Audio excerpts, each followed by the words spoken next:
tirer. Mais le joueur algérien, le défenseur algérien, plonge, met la main. À cet instant-là, c'est carton rouge plus pénalty. Le Cameroun aurait pu gagner à cet instant-là sans attendre les prolongations, sans attendre la prolongation. Et c'était 2-0. Le Cameroun était qualifié. Les Camerounais n'ont pas eu le temps de se plaindre de ce fait de match. Mais les Algériens trouvent que ça ne suffit pas. Maintenant, ils ont inventé autre chose. Ils disent que sur le but de la victoire du Cameroun, selon les images de leur télévision nationale, eh bien, Aboubacar Vincent fait une passe de la main à Carleton Kouikambi qui marque. Là encore, c'est une affirmation mensongère. J'ai revu les images. J'ai appelé mes confrères algériens. J'ai vu avec des spécialistes. J'ai vu avec des arbitres. Aucun n'a vu la main de Aboubacar Vincent, qui est loin de là. Comment ils ont réussi à faire un montage pour prouver que Aboubacar Vincent a mis la main? La FIFA a les images originales sur lesquelles elle va se baser. Et justement, la FIFA doit déjà se baser sur la fabrication des fakes, puisque les Algériens se sont contentés même à fabriquer un faux compte au nom de Bakary Gassama qui apporte le soutien aux Lions indomptables. Et ils ont fabriqué des fausses photos disant que voilà Eto'o dans l'obscurité qui est en train de rencontrer ou bien Bakary Gassama pour le corrompre. Et ils ont donné le montant comme s'ils étaient dans les poches de Samuel Eto'o. 40 000 euros, 100 000 euros, bref, ils disent tout ce qu'ils veulent. Ceci démontre encore de la malhonnêteté. Parce qu'on ne peut pas dire que, oui, comme le président Sharaf Eddine Amara, le président de la Fédération algérienne de football, il dit sur le premier but du Cameroun, les replays n'ont pas marché au niveau de la VAR. C'est pour ça que l'arbitre n'a pas sifflé cela. Ce qui est absolument faux. Puisque toujours dans leur propre camp, puisqu'ils ont commencé à tirer sur la télévision algérienne, NTV, eh bien, le réalisateur lui-même du match est donc sorti. Et qu'est-ce qu'il nous apprend aujourd'hui? Il dit quand même, vous dites que nous n'avons pas mis assez de caméras et que la VAR n'a pas fonctionné, et pourtant nous avons été félicités par les arbitres allemands de la VAR. Voilà ce que le réalisateur algérien déclare officiellement. Et il répète, et il contredit tout ce que la Fédération algérienne de football a étalé comme mensonge. Puisqu'ils disent, enfin, oui, il dit, le réalisateur, que la FIFA leur a demandé 10 caméras. Au lieu de 10 caméras, ils ont même encore ajouté 3 autres caméras. Or, qu'est-ce qu'on entend auprès des Algériens? Que oui, et qu'il y avait 2 caméras au niveau de la ligne de but. C'est le réalisateur qui dit, hein, de la télévision nationale. Ce n'est pas Rémi Ngono. Puisque moi, je suis là-bas pour suivre ce qu'ils disent. J'écoute et je dis, ah bon? Mais c'est ça qu'il dit. Comment les Algériens peuvent donc dire que, à cause de la FIFA, à cause de la VAR, on n'a pas pu faire des recoupages, des grands plans, ça ne couvrait pas tout le terrain, alors que c'est faux. La VAR n'a jamais manqué de fonctionner.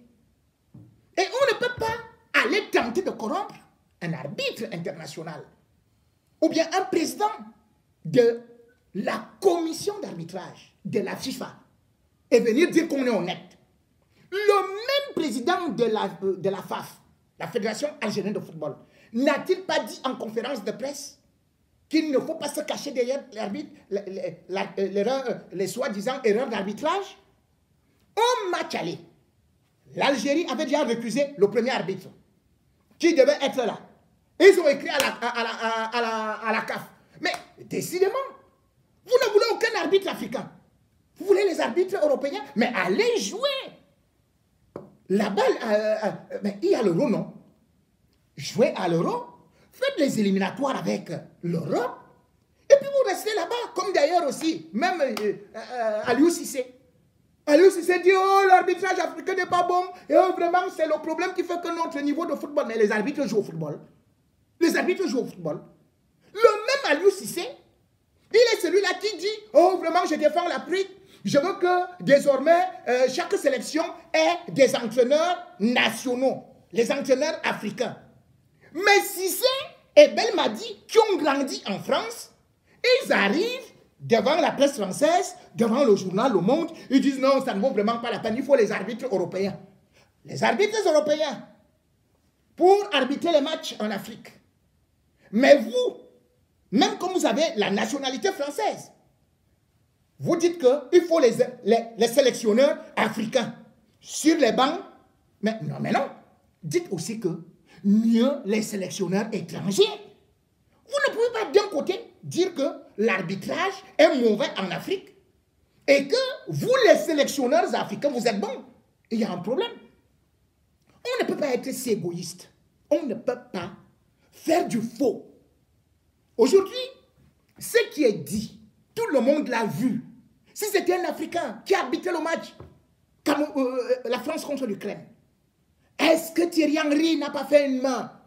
Est-ce qu'il n'a pas marqué de la main pour envoyer la France à la Coupe du Monde qui se jouait au Cameroun, en Afrique plutôt, en Afrique du Sud, en 2010?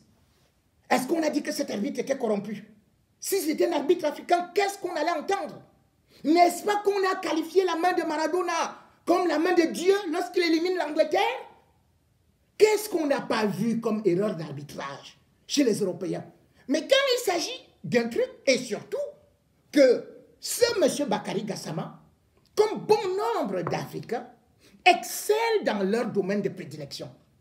Je comprends pourquoi est-ce que des gens comme nous, on ne nous prend pas dans nos chaînes, ou bien on nous néglige. Et quand on nous voit sur des grandes chaînes, on dit, ah non, il est quand même bon, hein, il est quand même bon. Mais quand j'étais en Afrique, on ne me prenait pas. Parce que vous n'aimez pas ce qui est de vous. Une chose est donc sûre. Au regard de tous les éléments que nous avons, et constatant aujourd'hui que la règle de la Coupe du Monde 2022, article 14, alinéa, c'est clair. On ne peut pas revenir sur les faits de jeu. Il n'y aura pas un match à rejouer. Et comme aujourd'hui l'Algérie cherche à fabriquer des preuves que le Cameroun a corrompu l'arbitre, eh bien c'est plutôt l'Algérie qui doit être poursuivie pour tentative de corruption. Ils ne doivent pas aller voir en cachette, à huis clos, le président de la commission d'arbitrage. Ils ne doivent pas chercher à soudoyer leurs propres journalistes pour inventer des pièces à conviction. C'est l'Algérie qui doit être punie, et non le Cameroun. Parce que le Cameroun est parti en Algérie, a joué, a battu l'Algérie sur le terrain. S'il fallait reprendre tous les matchs, mais le cas du match du Mali est beaucoup plus grave, puisqu'on voit un but qui est refusé aux Aigles du Mali. Maintenant, donc, à cause de l'Algérie, le président de la Fédération malienne de football, lui aussi, il est sorti pour dire que, mais moi aussi j'ai écrit, hein, j'avais déjà même alerté le commissaire du match pour dire que le but marqué par le Sénégal à la 5e minute contre la Tunisie devrait être valable. Et en effet, quand on essaie de regarder, puisque c'est un joueur tunisien qui dévie le ballon avant que ça n'arrive auprès d'un joueur malien, lequel marque. On ne peut pas dire que non, c'était l'autre qui était positionné là, qui était hors jeu, mais il n'a pas touché le ballon. Mais attendez, mais les Maliens doivent-ils donc aussi demander que le match soit rejoué? Et puis, si tel est le cas, on va rejouer tous les matchs, que ce soit en France, que ce soit en Allemagne, que ce soit en Amérique du Sud. L'erreur peut être humaine, mais sauf que là, l'erreur qui a été faite, c'est contre le Cameroun. Puisque, de façon volontaire, on voit un défenseur qui plonge comme un gardien. C'est une faute intentionnelle. Ce n'est pas accidentel. Donc, c'est le Cameroun qui doit plutôt demander que l'Algérie soit même suspendue. l'Algérie est en train de faire que dire qu'un sélectionneur va agresser un arbitre à l'aéroport, dire qu'on est en train de créer une sorte de guerre, une sorte d'animosité, d'insulter tout le continent africain. Mais non, il faudrait que cela s'arrête. Bien sûr que le Cameroun ira dans cette Coupe du Monde. Oui, bravo, au moins nous sommes unis, mais il y a des choses qui nous divisent. Puisque, justement, vous voyez du côté du Sénégal, lorsqu'on fait cela, c'est notre fierté. Mais le football, ça fait aussi développer un pays. Le football, ça fait gagner de l'argent. Qu'est-ce que le Cameroun a gagné à travers, par exemple, son investissement pour les stades? Vous vous rendez compte? Le Cameroun est parti jouer à Chapoma. Entre-temps, le stade de Biya ne fonctionne plus. C'est mort. Vous vous rendez compte? Parce que au Sénégal, je vous prends le match du Sénégal contre ne serait-ce que l'Égypte. L'Égypte qui devrait aussi se plaindre des lasers. Même comme le Sénégal, lui aussi devrait se plaindre des lasers en Égypte. Mais qu'est-ce qu'on a vu?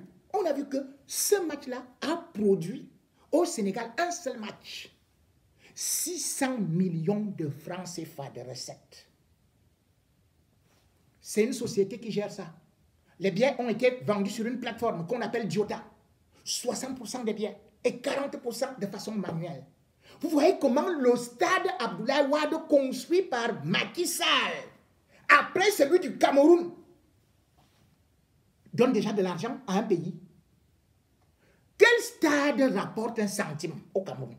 Dans la mesure où, actuellement, on se rend compte que le stade Paul Biya, qui était supposé abriter un hôtel de 5 étoiles avec 70 chambres, avoir un musée, un centre commercial, les piscines olympiques et tout, à 163 milliards, il est allé à plus de 200 milliards.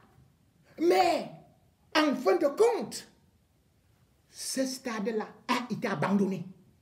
Il n'est pas achevé. Et on voit quoi? On constate aujourd'hui que McGill s'est enfui en Arabie Saoudite. Vous vous rendez compte? McGill n'a pas payé les Camerounais sur ce stade-là, qui nous a valu toutes les humiliations, où il y a eu des morts. Et McGill s'en va sans payer les Camerounais. Pourquoi? Parce que pour qu'il y ait la CAN, il a fallu que l'État du Cameroun, après avoir eu à chasser Pichini, prenne McGill, et McGill n'ayant pas de possibilité de pouvoir faire quelque chose, puisque n'étant pas apte et habilité à faire que la CAN se joue en 2022 janvier, eh bien, McGill a contacté Razel. Razel est venu. C'est Razel qui sauve le Cameroun. Razel investit. Et maintenant, Razel demande à McGill, donnez-moi de l'argent. Ngongo donne de l'argent à Razel. Et Razel qui donne à McGill. McGill, c'est dirigé par un Français. C'est une société, on vous a dit, canadienne. Mais c'est un Français qui dirige ça. Les amis de Ngongo. Ils se partagent l'argent. Ils sortent 50 milliards. Et là, Razel, qui est quand même au Cameroun depuis 120 ans. 120. Razel se retrouve maintenant en train de demander à l'État du Cameroun 20 milliards. Le stade n'est pas achevé. McGill prend la fuite. Où se trouve McGill actuellement? Ils ont déjà installé leur bureau ailleurs. Et l'argent part du Cameroun, c'est un blanchiment qui va vers là-bas. Vous voyez? Et ils disent qu'ils aiment le Cameroun. Le pire, c'est qu'on va dire que bon, Razel, c'est français, c'est entre eux là-bas. Mais non. Sauf que Razel emploie plus de 800 Camerounais. Ils seront mis au chômage. Vous savez ce que ça veut dire au moment où la vie coûte cher? Vous avez travaillé dans un stade où les stadiers n'ont pas été payés, où ceux qui ont fait, qui ont fait la sous-traitance ne sont pas payés. Et là, McGill est protégé par l'État camerounais. C'est criminel. Le football, beaucoup profitent, nous on danse. quand les lions sont qualifiés, on danse et tout et tout et tout. Mais c'est d'autres qui profitent. La construction des stades. Alors qu'ailleurs, ça rapporte, au Cameroun, ce ne sont que des ennuis. C'est pour ça que je le dis encore aujourd'hui, l'argent de la CAN, jamais les comptes n'ont été donnés. Parce qu'au palais, il y a quelqu'un qui est tout puissant et qui bénéficie d'une immunité de la première dame Chantal Biya. Ngongo est intouchable. Et Ngongo fait ce qu'il veut, comme il veut, quand il veut.